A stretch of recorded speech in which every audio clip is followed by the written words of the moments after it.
What's going on, everybody? I got a quick message for you. It go hand in hand with what I'm talking about already. And as always, place your cross on. Our Father, which art in heaven, hallowed be thy name. Thy kingdom come, thy will be done on earth as it is in heaven. Give us this day our daily bread, and forgive us our trespasses, as we forgive those who trespass against us. And lead us not into temptation, but deliver us from evil. For thine is the kingdom, the power, and the glory, forever. Amen. I just timed myself. It took me 30 seconds to say those few words. That's not even what the whole Lord's Prayer. It was a few words before that. 30 seconds, people. Is all it takes. But God dropped something in my spirit. You know, in the beginning, the Lord talked to man and woman directly. And y'all do know Jesus giving up his spirit on the cross gave us that same direct contact again. That's where God talks about the law. In the New Testament, the Bible talks about you're a slave to the law. But when Jesus came, he changed things.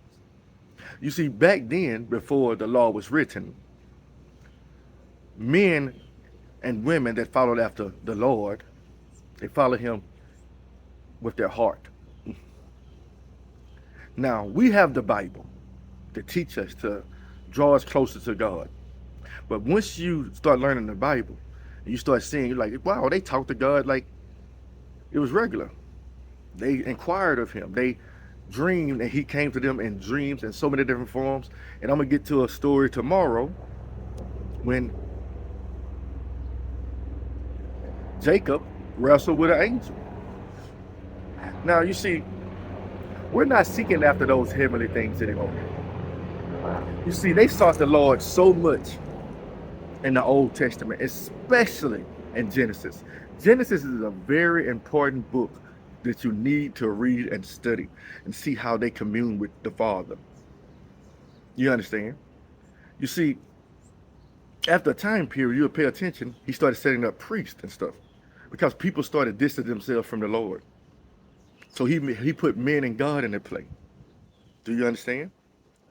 And there you go. But that's all I got for you. Just something quick. It's time for us to know the Lord's voice. Don't listen to these preachers like you can't hear the Lord's voice except through the Bible. Wrong. You see, they're trying to keep you spiritually discerned. They don't want you to grow closer to God. They want you to grow closer to them. You see, I'm trying to teach you how to grow closer to God and how to talk with him on a daily basis. You don't have to call the preacher. You call on the name of the Lord, and he will answer you. You understand? I've been through enough to know that the Lord does talk to you. He's talked with me. He told me things that came to pass. It is what it is.